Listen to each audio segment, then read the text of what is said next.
श्री गणेश नमः सुमो श्री कुरुधो कुरुकुलध्वजातो अर्जुनात्मजसु सूततो कुंदरपुराधीशराज प्रश्न करी जय विनीते मुनि व्यास कुलाबुद्धि सुधाकरा मोहाधकार पट्टधरा वर्षोनी पूर्वज कथामृत सारा वचन करा तृप्त करी मुनी म्हणे श्रोतृवन कल्पद्रुवा तुझी सादरता तिची पौर्णिमा माझी मगवणी प्रश्नचंद्रमा सच्चिदानंद चंद्रकांता ते द्रवी तू श्रुतिया माझी श्रेष्ठ राजभारत भरतवंश वंश वरिष्ठ तरी कथे ते सावध चित्त पुढे परिसे विचक्षणा निर्मळ करुणी कर्णपात्र भरी पूर्वज कथामृत पवित्र तेने होईल शीतळ गात्र जे त्रिवेद तापे तपले आयसे जिंकुनी सैन्य पाळा सोडविले भानुकांत कन्येला आनंद झाला सकलाला मग पुढे सोडले श्याम कर्ण. ग्रंथ करते श्रीधर स्वामी या ठिकाणी सांगतायत ऐसे जिंकोनी सैन्य पाळा. अशा प्रकारे सैन्य पाळाला जिंकलं. कसं जिंकलं हो, त्याच्याबरोबर युद्धच केलं नाही. युद्ध करायला अवघड नव्हतं, पण सैन्यपाळ ही हनुमंताच्या वंशामधला होता. मग आपल्या माणसाला आपणच सांगावं लागतंय आणि आपल्या माणसाला अधपतला जाण्यापेक्षा आपण पोतीला आणून त्याचा कल्याण करायचं असतं. बरोबर, त्याचा उद्धार करावा लागतो. मग हनुमंताने विचार केला याला मारायला काय अवघड होतं, पण ही अंगदाचा मुलगा आहे, आपल्याच वंशामधला आहे, म्हणून त्याला समजावलं. या हनुमंताने सांगितलं होतं पूर्वी घडलेली गोष्ट तुला सांगितली, त्या गोष्टीचा भाव लक्षात घे म्हणून. मग अशा पद्धतीने समजूत काढले. सैन्यपाळाला जिंकलं, घोडा आणला, घोडा युद्धाला पुढे सोडला. कुठं गेला ऐका. पुढे चालते श्याम कर्ण, पुढे मागे चालते कृष्णार्जुन, त्या मागे चालती द्रपगणे निदान आनंदे. आणि अशा प्रकारे श्यामकर्ण घोडा पुढे निघाले. महाराज दोन श्यामकर्ण होते. भगवान श्रीकृष्ण असणारे त्या घोड्याच्या पाठीमागे अर्जुन होता, सर्व सैन्य होता. आणि घोडा जिकडं जाईल त्याच्या पाठीमागे सैन्य जात होतं असं सांगतात. त्वरे चालता द्रप मंडळी, तेने उडाली चरण धुळी, आच्छादिला अंशुमाळी, निबड पडिला अंधकार. आणि सैन्य निघालं होतं महाराज. घोडे होते, रथदळ होते, हातीदळ होते, पायदळ होते, चतुरंग सेना होती अर्जुनाची. आणि जात असताना त्यांच्या चालण्यामुळे धूळ उडाली, ती सूर्याला जाऊन झळकली. सूर्य झाकला गेला, अंधार पडला असं सांगतात. छत्र चामराच्या श्रेणी, त्यांची आकाशी झाली दाटणी, घर्षणे नाना रत्नधरणी, पडती तेजस्वी विशाळ. आणि प्रत्येक राजाच्या डोक्यावरती मुकुट होता आणि मुकुटाला असणारी रत्न होती. सोन्याची असणारी रत्न त्या ठिकाणी दीप्यमान होती. आणि आकाशामध्ये ती असणारी ते जी काही मुकुट होती एकमेकाला धडकत होती. आणि धडकण्याला जी काही ती मुकुटाची रत्न होती ती जमिनीवरती पडत होती असं सांगतात. अनेक वाद्यांचे गजर शब्द करीती चतुरंग भार, तेने पडो पाहे अंबर, तळी फणीवर डळमळी. आणि अशा प्रकारे मग त्या ठिकाणी असणारा घोडा त्या ठिकाणी निघालेला होता. अनेक वाद्यांचा गजर होता आणि त्या आवाजानं आकाश दुमदुमून गेलं होतं. खाली असणारा जो काही फणीदर होता, साप होता, शेष होता, त्याच्याही कांडाळीत बसत होत्या असं सांगतात. तो पुढे मार्ग देखला दुस्तर, तिने श्रीकृष्ण झाला चिंतातुर, कैसा चालेल सैन्य भारे या दुर्घटनेवनांतरी. श्यामकर्ण पुढे निघाले महाराज. घनदाट अरण्य लागलं, दुस्तर अशा प्रकारचं वन लागलं. आणि भगवान श्रीकृष्णाला टेन्शन आलं. आता टेन्शन बाकीच्याला यायला पाहिजे होतं, होय, पण देवाला आलं. देवाला टेन्शन घ्यायची गरजच नाही. तरी कृष्णाने विचार केला, ह्या दुर्गट वनामधून कशा प्रकारे घोडे निघून जातील व घोडे कसे बी जातील हो, पण त्याच्या पाठीमागे सैन्य कसं जाईल याचा विचार भगवंत करू लागले. श्रीकृष्ण म्हणे अर्जुना प्रती माझी भ्रमित झाली मती, पुढे न दिसे जावयाची गती, होईल विघ्न मज वाट तसे. आणि श्रीकृष्ण अर्जुनाला बोलू लागले, अर्जुना मला काहीच कळना गेले. आता कृष्णानं असं म्हटल्यावर मग कुणाला कळणार आहे?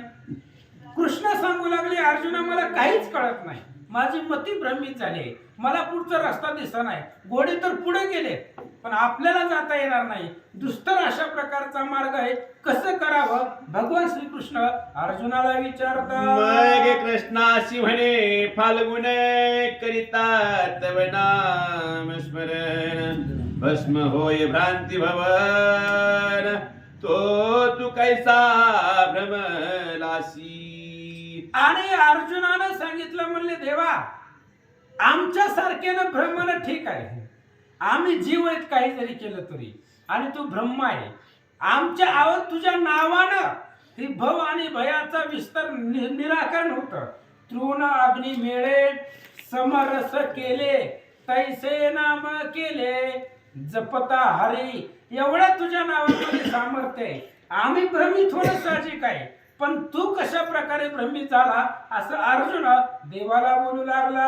बागुल फेरे काळ झडपे, की अंधकार चक्री रवी हरपे, नातरे मशक भारे मेरू दडपे, आयसे मज वाटे स्वामी. आणि ज्यावेळेस कृष्णानं सांगितलं की मलाच भीती वाटायली, त्यावेळेस अर्जुनानं अद्वैत कल्याण सांगायला सुरुवात केली. म्हणली देवा कसं असतं, बाबूल असतो बाहुली, त्या बाहुलीच्या भीतीनं किंवा बाहुलीची भीती काळाला वाटते का?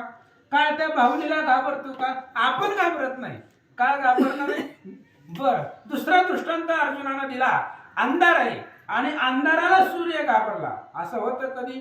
सूर्य आल्यावर अंधार राहतच नाही, पण अंधाराला सूर्य घाबरला. किंवा मशक आहे उंदीर, आणि त्या उंदराच्या भीतीनं पर्वत दडपला, उंदराच्या वजानं पर्वत खाली दबला. असं होतंय का? जे जसं होणार नाही तसं तू घाबरणं खरं नाहीये, हे त्या ठिकाणी सत्य नाहीये असं अर्जुन बोलू लागला. कृष्ण म्हणे मनोवेगे, पुढे अश्व गेले अनुरागे, सैन्य कैसे जाईल त्या मागे, दुस्तर मार्ग जान पा. कृष्णाने सांगितलं अर्जुना सैन्य घोडा पुढे गेलाय आणि वन दुस्तर आहे, वन भयंकर आहे, आणि अशा वनामध्ये सैन्य जाणार नाहीये. घोडा गेला, घोडाही कुठेही जातात, पण याच्या पाठीमागे एवढा दळबळ कसा जाईल याचा विचार भगवंत करू लागले. पुढे सिंह ध्वजाचे नगर, तो दैत्याचे की बळ सागर, ज्याने अश्व धरिल्या संहार, करील यावरी सर्वांचा. कृष्णानं सांगितलं की पुढे सिंहध्वज नावाचा राजा आहे, त्याचं नगर आहे. सिंहध्वज नावाचा राजा बलवान आहे, त्यानं जर घोडे पकडले तर आपल्या मधले एकही वाचणार नाहीये. आपल्या सगळ्याचा संहार तू करील एवढा बलवान तू असणारा दैत्य आहे असं भगवंत अर्जुनाला बोलतात. तयाशी बोले सुभद्रा कांत, तो कोणाचा कोण सांगे मात, कोणाचे वरे बदन मत, मज लागी ते निवेदी. आणि कृष्णाने सांगितलं की सिंहध्वज नावाचा राजा आहे असं म्हटल्याबरोबर अर्जुनाने विचारलं, राजा आहे तुम्हाला माहिती आहे, पण ती कोणाचा मुलगा आहे, त्याचा आई वडील कोण आहे, त्याचा तालुका जिल्हा कोणता आहे, कुठं राहतोय, पुन्हा त्याला वरदान कोणी दिलं, त्यानं कशा प्रकारे तप केलं, सगळी सुरुवातीपासूनची कथा सांगा असं अर्जुन देवाला विचारू लागला. कृष्ण म्हणे ऐके कथन मुळ समूळ, तुझं मी सांगतो सविस्तर, त्याचे जन्म कथानक सादर, होऊन ऐके पार्थवीरा. आणि मग त्यावेळेस सांगायला केली भगवान श्रीकृष्ण सूचक आहेत बरं. भगवान श्रीकृष्ण सांगू लागले, अर्जुना त्या सिंहध्वज राजाची कथा तुला मी सांगतो, पण लक्ष देऊ नाही, उल्हासानं आनंदानं सादरतेनं ऐक असं सांगतात. सुमित्र नामे ऋषीवरे होता विज्ञान शिरसागर सारा सार विचार चतुर मूर्तिवंत असे त्यापाशी. आणि त्यावेळेस श्रीकृष्णाने सांगायला सुरुवात केली. सुमित्र नावाचे ऋषी होते, ज्ञान विज्ञानाचा समुद्र होते. शब्द कसे आहेत महाराज? ज्ञान विज्ञानाचा अथांग सागर त्यांच्यापाशी होता आणि सारासार जो विचार आहे तो विचार त्यांच्यापाशी मूर्तिमंत राहत होता. एवढे असणारे तेजस्वी आणि ज्ञानी असणारे ते सुमित्र ऋषी होते असं सांगतात. की तो निगमागमाचे वन की स्वधर्माचरणाचे सदन की विवेक वैराग्य गरजान की ज्ञान गंगेचा लोटतो की तो आत्मगंगातील विस्तीर्ण निर्मळोदके करुण परिपूर्ण सत्य हृदयागाध जान सुशिव तटे शोभतसे सर्वभूत तमोर्मी उसळती सदा सद्वाय मस्त तळपती शांती भावे कुर्मदेती मुळ्याते ते स्वानंदे स्वधर्म वृक्ष तिरी शोभती शब्द तलता त्या शिवेष्टिती भक्ती ज्ञान फळ पुष्पे लवती ते सेविते मुमुक्षु. अशा प्रकारचा ऋषी होता महाराज. त्या ऋषीच्या असणाऱ्या अंगणामध्ये स्वधर्म नावाचं झाड होतं. त्या स्वधर्म नावाच्या झाडाला शब्दरूपी वेली होत्या आणि त्या असणाऱ्या शब्दरूपी वेलीला जी काही फळं होती ती असणारी त्या ठिकाणी शब्दाची असणारी सुंदर ज्ञानाची फळं होती आणि मुमुक्ष जी साधक जन आहेत ती असणाऱ्या त्या फळाचा आनंद घेत होते. अशा प्रकारचे असणाऱ्या महाराजांच्या आश्रमाचं वर्णन श्रीधर स्वामी सांगतात. ऐसे आत्मगंगा तीर तेचे मुनी मुनीचे मन मीन स्थिर ते करुणिया पर्णागार तपचर्या मांडली. आणि अशा प्रकारे आत्मगंगेचं असणारं पवित्र पाणी असावं तशा पद्धतीचे ते महाराज होते. सुंदर होते, तेजस्वी होते, दैदिप्यमान होते आणि ज्ञानानं परिपूर्ण होते. असे असणारे महाराज तिथं तपश्चर्या करत त्या आश्रमामध्ये बसले होते. काय झालं ऐका. करुणियाचे मनी करितासे भगवत ध्यान जिणे दिसे नारायण जनिवनी एक रूप. त्यांनी तपश्चर्या केली होती ऋषीना. ऋषीच्या तपश्चर्यामध्ये स्वार्थ कोणताच नसतो, पण दैत्याच्या तपश्चर्यामध्ये स्वार्थासाठीच ते तपश्चर्या करत असतात. ऋषीनं तपश्चर्या केली. सर्वभूती भगवान, प्रत्येक ठिकाणी देव दिसावा, जनिवनी लोकांतात एकांतात देव दिसावा, याच्यासाठी तपश्चर्या सुमित्र महाराज करत होते असं सांगतात. तो उत्कंठ नामे धरणीपती सवे घेऊन सुता मेधावती सुमित्र मुनी दर्शने विश्रांती घेईन म्हणून चालीला. आणि अशा प्रकारचे तेजस्वी महाराज होते. महाराज पंचक्रोशीमध्ये गाजलेले होते, नामांकित होते आणि उत्कंठ नावाचा राजा होता आणि त्याला एक मुलगी होती मेधावती नावाची. त्या राजाने विचार केला की बाबा महाराजांचं दर्शन घ्यावं म्हणून आपल्या मुलीला घेऊन ते असणारा राजा त्या महाराजांच्या आश्रमामध्ये आला असं सांगतात. आधीच गंगा तीर उत्तम त्यात मुनीचा आश्रम तो देखता सकळ भ्रम गेला पळोनी दिखता. आधीच असणाऱ्या गंगेच्या तीर असणारं सुंदर होतं. त्या गंगेच्या किनाऱ्यावरती त्या महाराजांचा आश्रम होता. जिथं गेल्यानंतर ना सगळी भीती भ्रम पळून जात आहेत. अशा प्रकारचं दिव्य असणारं ठिकाण ते होतं असं सांगतात. नृपे करुणी मुनी वंदन अत्यंत पावला समाधान तेने करुणिया संभाषण केला राजा सुखमय. आणि अशा प्रकारे उत्कंठ नावाचा राजा होता महाराज. नावासहित सगळं सांगतो, फक्त लक्ष देऊन ऐका. कोणतीही कथा लक्ष देऊन ऐकली तर कळते. डुकले हाणत बसल्यावर काहीच कळत नाही महाराज रात्री कोणता अध्याय होता.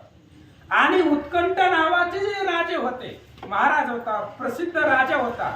तो राजा सुमित्रा नावाच्या ऋषीच्या दर्शनासाठी गेलेला होता. गेल्यानंतर ऋषी बरोबर संवाद केला. ऋषींनीही त्याला अनेक आशीर्वाद दिले. दोघांमध्ये संभाषण झालं. आनंद वाटला. म्हणतात वंदिता मेधावती मुनी चरण तेथे जडले तैचे मन. म्हणे मी करीन याचे सेवन करीन सार्थक जन्माचे. राजा मुलीला घेऊन आला होता. मग अशी बोलून गेलो मी. मेधावती नावाची त्याची मुलगी होती. आणि मुलगी आणि राजा दोघेही दर्शनाला आलेले होते. राजानं दर्शन घेतलं, बाजूला सरकलं. मेधावती ज्यावेळेस दर्शनासाठी आली त्यावेळेस त्या ऋषीचं तेज पाहिलं आणि ऋषीचं स्वरूप पाहून तिच्या मनामध्ये अशी इच्छा झाली की उद्या का होईना पण मी याच्या बरोबर लग्न करीन आणि यांची सेवा करीन, असा विचार त्या मेधावतीने केला. परी लज्जा धरो निमानसी मनोगत न सांगे जनकाशी. राजा परतता ग्रहासी वृत्तांत रमिणीशी सांगत. त्या असणाऱ्या मुलीने विचार केला महाराज मेधावतीनं, आपल्याला हीच नवरा करायचा, याच्या बरोबरच लग्न करायचंय, पण वडिलांना कसं सांगायचं. लज्जेमुळे तिनं वडिलांना काहीच बोलली नाहीये. वडील राजा घरी गेला, मुलगी आणि राजा दोघही घरी गेले. रात्रीच्या प्रसंगामध्ये आपल्या त्या राजाने त्याच्या पत्नीला घडलेला सगळा वृत्तांत दिवसभराचा सांगितला. असं सांगतात तेथे येवोनी मेधावती मनोगत सांगे माते प्रती. मग ती रायाची युवती सांगेंद्र प्रति आनंदे. बघा महाराज, मुलीला काही अडचण असू द्या, मुली वडिलांना बोलत नाही, पण आईपाशी सगळं मनोगत सांगताय. कारण आई वडिलांना सांगत असते. कारण वडील रागवायची भीती मुलीला असते, पण आई रागवत नाही.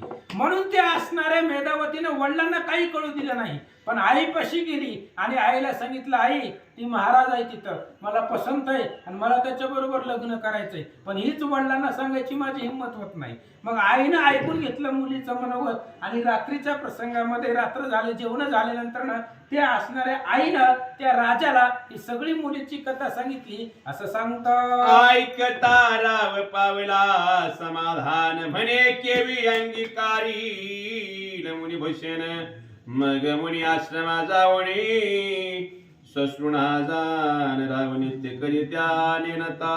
आणि त्या पत्नीची गोष्ट ऐकली. राजाला आनंद वाटला. महाराज मुलीचा हेतू शुद्ध आहे, कोणाही बरोबर लग्न करण्यापेक्षा महाराजाला चांगला आहे, भजन कीर्तन करताय, सुंदर आहे, होऊन द्यायच्या बरोबर कल्याण होईल जीवनाचं, असा विचार राजाने केला.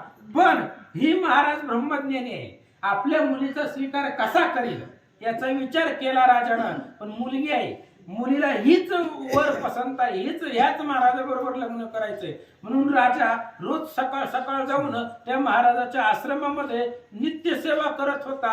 असं सांगतात ऐसे क्रमिता वर्षे काळ तो अकस्मात देखिला भूपाळ. तया प्रति बोले मुनी दयाळ किमत सेवा करीची नृपा. तो राजा त्या ऋषीची रोज सेवा करत होता महाराज, पण ऋषीला कळत नव्हतं सेवा कोण करतय. अनेक दिवस गेले. एक दिवस त्या असणाऱ्या सुमित्र ऋषीनं त्या राजाला पाहिलं सेवा करताना. त्यावेळेस महाराजांनी विचारलं, बाबा राजा आहेस तू नगरीचा, माझी सेवा का करतोय, काय तुला अपेक्षित आहे, काय पाहिजे, असं महाराज राजाला विचारतात. मग नृप म्हणे जी सुमित्रा मुनी माझी मेधावती नंदिनी. ती विनटली स्वामी चरणी तदर्थ सेवा ही माझी. त्यावेळेस राजाने सांगितलं, म्हणले माझा स्वार्थ याच्यामध्ये काहीच नाहीये, मला काहीच पाहिजे नाही, कारण माझ्याकडे सगळं आहे. पण माझी जी मुलगी आहे मेधावती नावाची, तिचं मन तुमच्यावरती जडलंय आणि तिची इच्छा आहे की तुमच्या बरोबरच लग्न करायचंय, तिचा स्वीकार तेवढा करावा, याच्यासाठी मी तुमची सेवा करतो. असं तो उत्कंठ नावाचा राजा सुमित्र नावाच्या ऋषीला बोलू लागला. तरी नंदिनीचे कर ग्रहण करावे जी आपण यदर्थे प्रसन्न होऊन अभय वचना मज द्यावे. आणि त्या राजाने सांगितलं म्हणले महाराज माझ्या मुलीचं पाणी ग्रहण करा तिच्या बरोबर लग्न करा आणि तुम्ही लग्न करचाल असं मला अभय वचन द्या हातात हात मध्ये घेऊन मला शब्द द्या. अशा प्रकारे तो राजा ऋषीला बोलू लागला. आवश्य म्हणून मुनी भूषण वा. ऐकता नृप पावला समाधान मग पाहुनी उत्तम दिन कन्या समर्पण पैकेले. मग त्या असणाऱ्या राजाचं म्हणणं ऋषीनं ऐकलं. ऋषीने विचार केला काही अडचण नाही म्हणले लग्न करायला काय अडचण नाही मुलगी ही त्या ठिकाणी सुंदर राजाची आहे. त्या असणाऱ्या ऋषीनं अभयदान दिलं म्हणलं बाबा ठीक आहे तुझ्या मनामध्ये जशी इच्छा आहे तशी होईल. चांगला अशा प्रकारचा दिवस पाहिला आणि त्या सुमित्र ऋषीचं आणि ते मेधावतीचं लग्न लावलं म्हणतात. सुमित्र पावला मेधावती परम संतोष पावला चित्ती जी इच्छा असे या देहा प्रती तैसी सेवेशी अनुकूळ. आणि सुमित्र ऋषीला मेधावती सारखी स्त्री मिळाली महाराज पत्नी म्हणून. आणि त्या असणाऱ्या ऋषीला जशी सेवा पाहिजे त्याच्या देहाला जे जे अपेक्षित आहे त्या त्या पद्धतीने ती सेवा करत होती असं सांगतात.